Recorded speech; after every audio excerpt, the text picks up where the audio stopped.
It's from the studio of Fossil Ridge News. Today, we are here to inform you about the Trayvon Martin case. This was breaking news back in February 26, 2012, and it is about a 17-year-old who has been shot dead. His name is Trayvon Benjamin Martin. He lived in Miami Gardens, Florida with his mother. Martin was born February 5th, 1995. He was a student at Kroc Senior High and was visiting his father following a 10-day suspension that was caused by drug residue that was found under his possession. The man who is accused of the crime is George Michael Zimmerman, born October 5th, 1983, a part-time student at Seminole State College and a neighborhood watch captain at the retreat at Twin Lakes Community during the time of the shooting. He called 911 on February 26 and reported a suspicious person at the retreat at Twin Lakes. He said, "This guy looks like he's up to no good, or he's on drugs or something. It's raining and he's just walking around." After calling in the report, he was instructed by a prompter not to get out of his vehicle and approach the suspicious person. Instead, he went against the instructions that he was given, and it is reported by neighbors that they heard a gunfire. He says that he did not shoot Martin and claimed that the shooting was self-defense. Officer Timothy Smith claimed in a police report that Zimmerman was bleeding from the back of the head as well as his nose.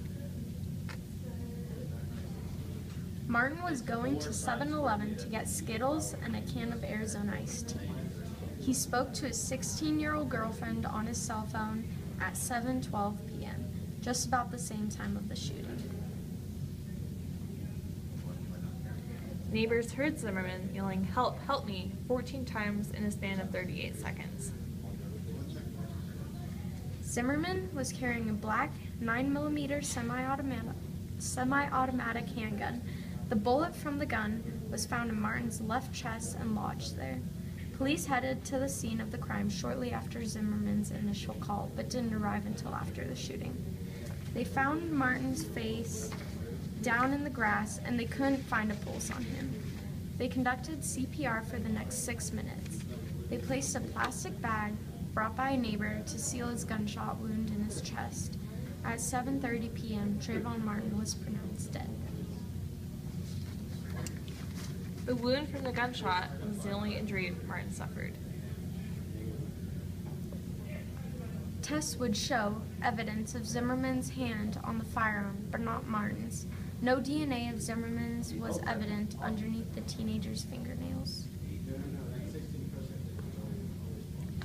The state does not require permits for registration, licensing, or a permit to carry shotguns or rifles. It is unlawful for a convicted felon to own or possess a firearm and or carry a concealed weapon unless civil rights have been restored. People with mental incomponents, drug addicts, and alcoholics cannot possess or own firearms. The next day, on February 27, 2012, Trayvon Martin's father filed a missing persons report and was able to identify a picture of Trayvon's body by officers from the Sanford Police Department.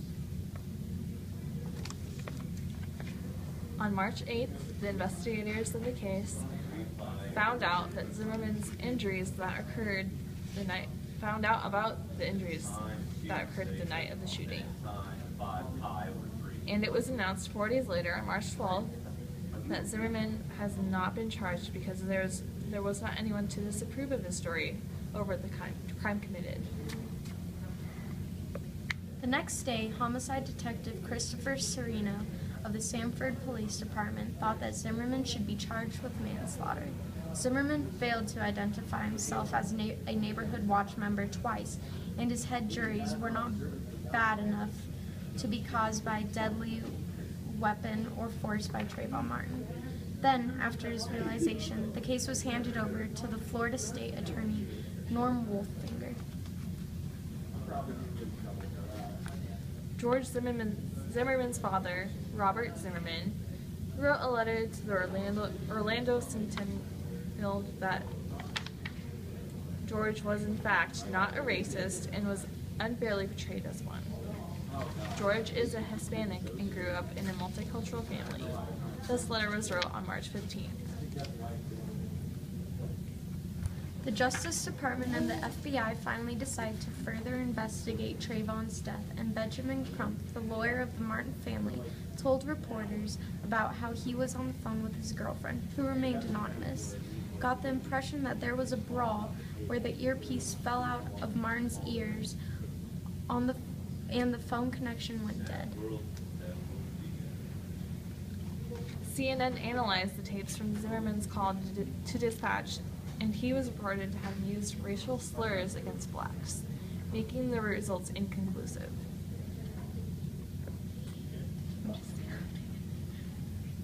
In order to get Zimmerman arrested, there's a petition on the website change.org that was created by Trayvon Martin's parents. The surpass was 1.3 million people. Angela B. Corey was appointed from the 4th Judicial Circuit as the state attorney in the investigation, and by Florida Governor Rick Scott. Corey replaced Norman Wolfinger. About a week after the appointment of Angela B. Corey, Zimmerman's father appeared on television and spoke about how Martin had threatened to kill Zimmerman and that he'd beat him, forcing Zimmerman to shoot and kill him. Zimmerman's father later made a website warning the public about groups that falsely claimed to raise funds for Zimmerman's defense. The day after this, Robert Zimmerman Jr., Zimmerman's brother, made an appearance on CNN and said that the medical records prove how his brother was attacked and ended up with a broken nose by Trayvon Martin. We charged what we had based on the facts of the case, she said. We truly believe the mindset of George Zimmerman and the reason that he was doing what he did fit the bill for a second-degree murder, and this was said by Angela B. Corey. In April 2012, Angela B. Corey is no longer going to present the case to the jury. The attorneys of Zimmerman lost contact with him and said that they would no longer present him. So, in return of this, Zimmerman was charged with second-degree murder and turned himself in by the words of his lawyer, Mark O'Mara. Zimmerman is set a bond of $150,000 by Judge Kenneth Lester. During the bond hearing, Zimmerman apologizes to Trayvon Martin's family for the loss of his life. Zimmerman was released on bail on April 23rd and wrote a not guilty plea and waives of his right to appear at his hearing. His plea of not guilty was accepted by Judge Lester. Then, June 1st, 2012, Judge Kenneth Lester takes away Zimmerman's bond and says that he has 48 hours to surrender. After the prosecution, Zimmerman's wife, Shelley, lied about her finances when Zimmerman's bond was set originally. There were calls of evidence of the bank statements between Zimmerman and his wife. A reasonable bond was requested by Zimmerman's attorney for Zimmerman's release from jail. Zimmerman's new bond was set at $1 million, and Zimmerman was released after paying 10% of the bond.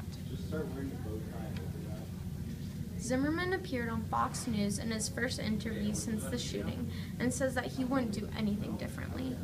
A little over a week after the bond was placed.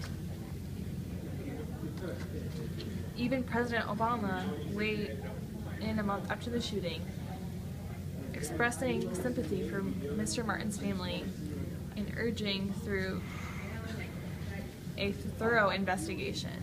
If I had a son, Mr. Obama said, he'd look like Trayvon.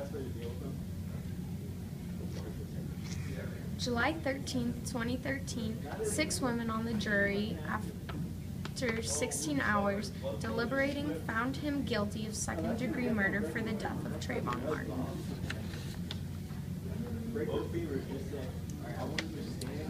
Another case that supports this particular case is when Michael Dunn, A 47-year-old shot a 17-year-old, Jordan Davis, an African-American boy that he had argued about because of the loud music coming from his car.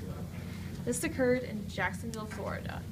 These interracial killings aren't very motivated, but Dunn complained about the loud rap and thug music. This case was linked to the Trayvon Martin case because the Martin case was profiled. The prosecutors didn't object to offensive racial stereotypes raised by its defense.